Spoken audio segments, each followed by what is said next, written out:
I'm going to go over the 4 things that you need to consider when making a really elegant beauty or fashion logo. The first thing is style. What type of style do you want it to look like? A lot of times I just go online and I just get inspiration, whether it be from Behance.com or anything on Google, and just really look at inspiration. So I'm going to get into that with you. The second thing is fonts. What type of fonts are going to go into the type of style that you want? Are they simple modern fonts, or are they older kind of fonts like this type of font? So you need to consider that as well. And then the type of graphics, if any graphics are going to go into your logo. You don't want to be cliche and do what everybody else is doing, but you also want them to understand who you are in an elegant way. Last but not least, colors. Colors really make a world of a difference. You always want your logo to look good on black and white, kind of like Fendi, but if you look at their logos, they also add colors too. They'll add maybe a gold around this and stuff like that.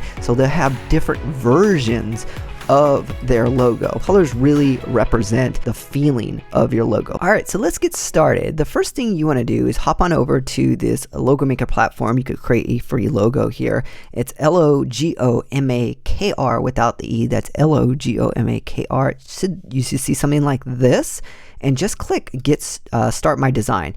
It's going to pop up and it's going to look something like this, where you could start a new design. Now this is an empty canvas where you could look for icons and graphics, and you could add stuff to the canvas like this and change the colors, but I'm going to show you how to really make a nice design using these templates here. You could use the template, and like I said before, you could get inspiration.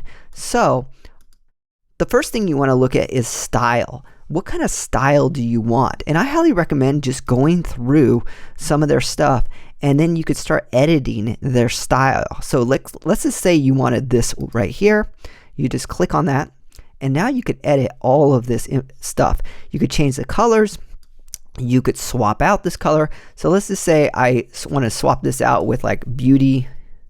I'm going to look for something that's beauty related or girl. And they have so many, of over 3 million graphics. So you could just kind of match this up.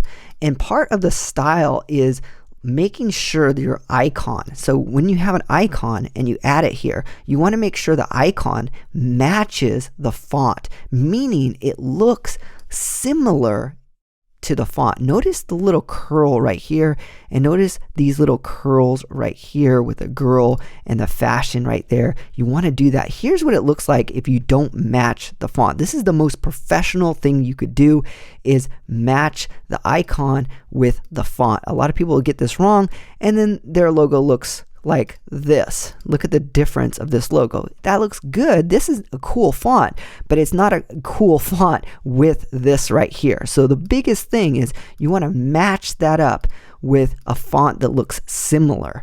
So look for your style that you want. They have a lot of stuff to look for, and all you have to do is just start editing this. So here's another really good example of matching the fonts with the style of your icon right here. Notice how, again, this has the same thin lines as this right here. Really good job, and that's what makes this look really elegant and clean. So your style correlates to your fonts and your graphics. Now let's get into colors. What I like to do is I like to hop over to coolors.co right here. I'll put that in the description as well. That's COOLORS.co, and you could go to explore up here and look for colors that you like that kind of go together. So like these colors go together. I wouldn't recommend using all the colors, but I would just grab 1 or 2 and start playing with it. So let's go look for a color that we like.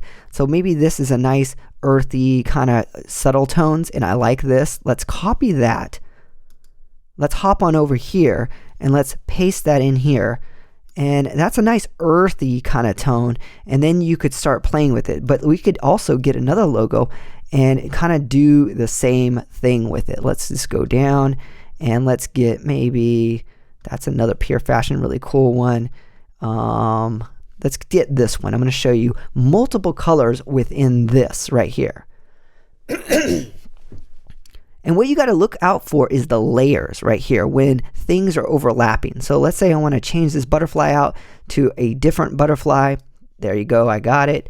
And let's say I want the same color. So I click on this, I get the color palette here, and I grab that color. I right click, copy that color, and I go back to my butterfly, and I go back to the color palette, right click, paste that in there, and I have the same color. But let's go back to coolers or colors, and let's get some different colors here. Maybe I want some of this right here, this purple fuchsia kind of thing right here. So I'm going to paste that in here, that same number right there. Okay, so I got that one, and then let's get maybe a lighter one. And this may be too light, so you got to look out for this. You know, that may be really, really light. So you want to kind of adjust based on what you could see and stuff like that. But it ends up being really, really nice when you get the right colors and you start really playing with it. So that's what I'm going to do here. I'm going to click on the clip arts pieces, and I'm going to change some of these colors here. There you go. And then you could start manipulating the colors just a little bit more after you kind of play with the colors here. So, which is really cool. So there you go. This color, I'm going to change it, but maybe I'm going to do a little darker just so I could have a little bit more contrast within this. There you go. And then you could change the outline, and maybe I want the outline to be a little darker there. So that looks kind of cool. I changed all of that based on a couple colors within the spectrum, and then I made it a little darker just so it stands out. And maybe I want this one to have the same color as the font right there. And there you go. That's not even, doesn't look like that. So let's try that again. Let me copy that, and I'm going to paste that in there. And then it looks really cool. You could also go in here and you could change the font if you wanted to make sure that the same look. Remember what I said about the swirly thing look? So maybe you want to make sure that looks a little like, and it does kind of, but maybe there's another font up here that looks even better. So you just click on this, and then there's the fonts that come, and it has designer picks, it has cursive handwriting, and so many things. And within each of them, you're going to have your fonts. So, which is really cool. You don't want fonts that you can't really see too much. I don't really recommend that. So try not to do that. And then the last thing I want to say is alignment. You'll notice that when it aligns, you'll see this little red thing, and it'll kind of click in, and you can align things, which are really cool. And you could use these lines to kind of use your eye and make sure it's all centered. So make sure it's centered. You could also click on this right here to highlight everything. Like click, drag, hold, and you could use the corner and you could make it bigger or smaller just so you could kind of play with it. So I always do that. I click, drag, hold, and I grab everything just so I could kind of see what's going on here. But there's so many possibilities here. I mean, I've used this to sell logos for $1,000 plus, just because there's endless possibilities of what you could do with this platform. So I really, really love it. When you're done, all you have to do is press save up on the top, click on save logo right here. And what it's going to do is process your logo files. It's going to create PNG high resolution files, and also vector files that you could print on when you download those files. This is a low resolution. This one's about $20, well worth it to get all of this stuff and the license. To have somebody do this for you, it would be a lot more, up to like $500 or more for all of this stuff, and for him or her to create this. So well worth it for around $20 there. You could also get it for free for the download, but you have to give credit. This is well worth it because you get the bonus social media, and you get all of these vector files for printing and putting on your website. So I love it. But there you have it. That's how you create a really professional logo. Just get inspiration either from here, and I would also Google inspiration, or you could go to behance.net. And I also do this and get inspiration, and I look for like beauty logo or something like that, and I just kind of get ideas of what other people do. Like this right here, you could actually get an icon from Logo Maker, and then you could have it wrap around just like that as well. And they have other logos that wrap around, so you could use their logos that kind of wrap around. Let's go find one right now. It's in here. There you go. There's one that wraps around.